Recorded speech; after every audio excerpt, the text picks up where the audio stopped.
Good evening, guys. Good evening. It is, well, it's a Friday night, isn't it?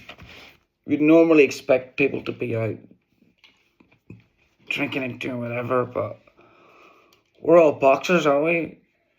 Uh, no, well, I'm not really, but we're somewhat conscious of our health and stuff because the crack is, if you love boxing even a little bit, right, to a point where you're somebody that likes to train one little bit through the week, if you go off at the weekend and do something ridiculous, you're not going to be fit to do your training during the week at all, like even at the minimal amount. So you weigh up what means more to you. Running about with some questionable parties, yeah, or getting a real nice girlfriend and getting into your bed, and reaping all the benefits that come from that, whether or not I'm really the kind of appropriate person to be delivering this message of matrimony and dedication, discipline, stuff like this. But I think from the punter's point of view, and certainly I would like to think that at some point I might connect with my true audience, which is likely, more than likely, fellas, that dwell on the sort of crossing line between working class and middle class, or maybe very smart people that were working class, and, there's something in them that attracts them to boxing, but at the same time they feel that maybe they might not be,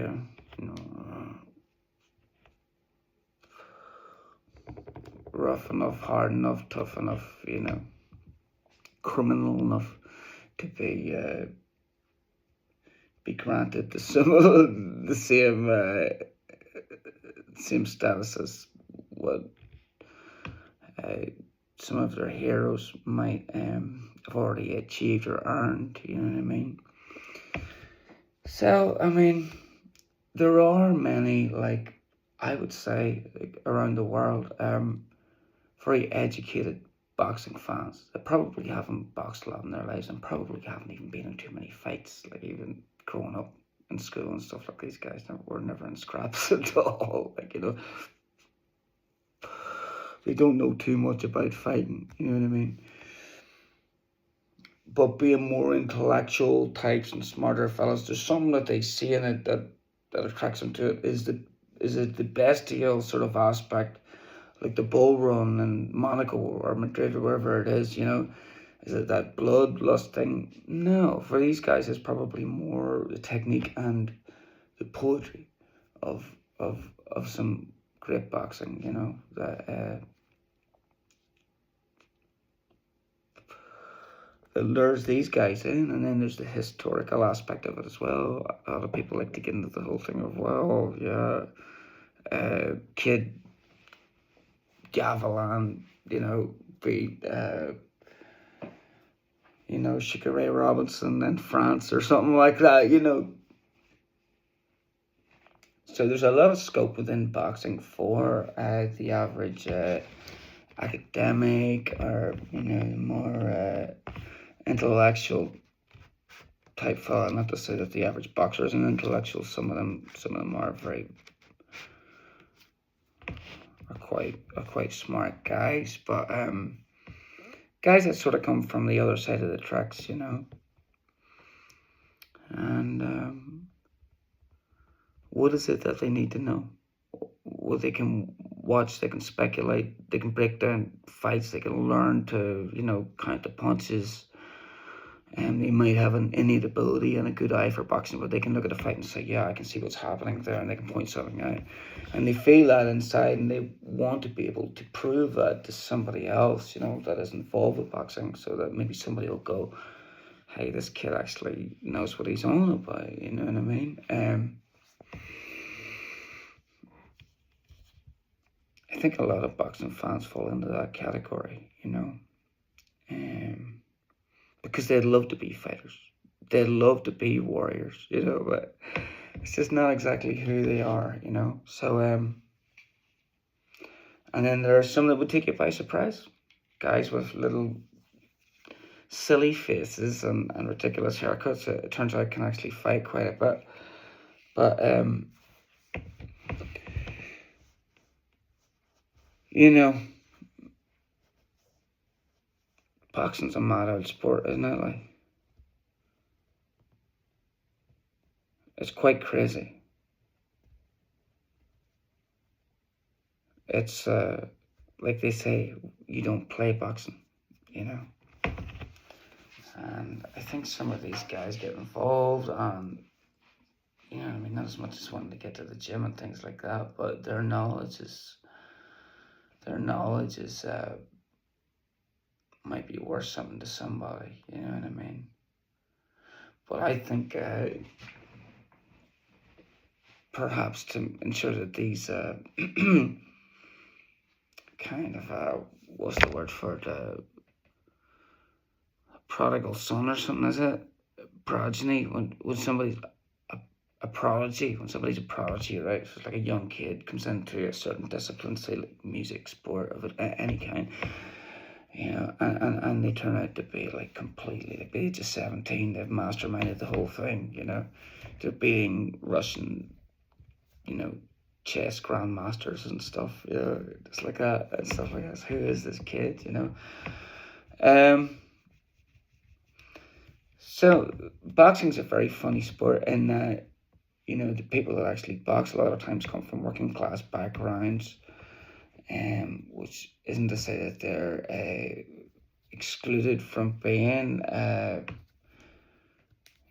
intellectual, or like from being able to, be into like art or something like that. I mean, I think that was a lot of the promotional work around. Joe Joyce was talking about that, the fact that he went to China or Japan or something, and he was into painting and things like this. And I mean, there have been many cases of that down the line. Even if you listen to Mike Tyson talk, he's a real philosophical, educated guy. I think a lot of boxers are much deeper in soul and spirit and what they have to say than what we give them credit for.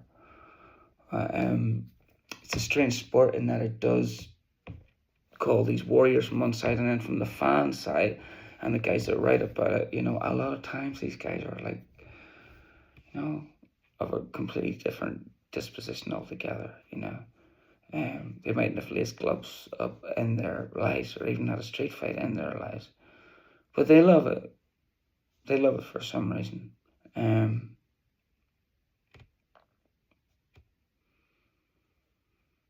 Yeah, man. I always thought I could do a bit of it, I have a lot to learn. But I think it's something to be grateful for in boxing, that we can draw that whole scope of people, And the thing is to ideally, these guys that are these poets, these scribes, that come in and are writing these historians and stuff, will hopefully they want to learn something off this guy, and this guy wants to learn something off them. So they come together, and if they each have enough humility and stuff like that, it can be a beautiful exchange. And to me, that's the best possible relationship that you can have in anything. It's one where,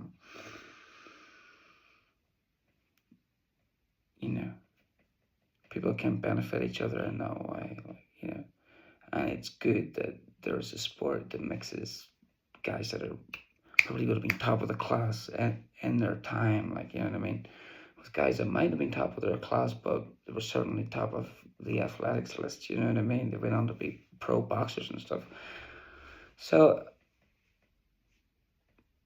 it's got to be a good exchange, guys, isn't it? Like, it's got to be quite good, provided also you know how to communicate. If you're a boxing nerd and you're coming out with, you're reading to the source out of your back pocket going, well, there's a repetition of all of the fucking derogatory shit. People just kind of look at you and be like, what? You know what I mean? You have to break it down, and you have to fucking try and meet people halfway and communicate and understand not to be too smart and not a lot there. And I do think it is on the onus of the, newspaper man to show extra respect to the boxers, because there's the guys that are actually going in and doing the thing, But equally, it's a great thing that these boxers have these other guys here that love their work and that are willing to go and write these great pieces, and serve the sport in that way. So I'm not quite sure what I set out to get at here, guys, but we might just have got it. And regardless of anything else, look at my hair, man. Is that good or bad? I'm not sure. It's quite bad, isn't it? Look quite stupid. But that's usually how these videos end. Anyway, take it easy, kids, and be good.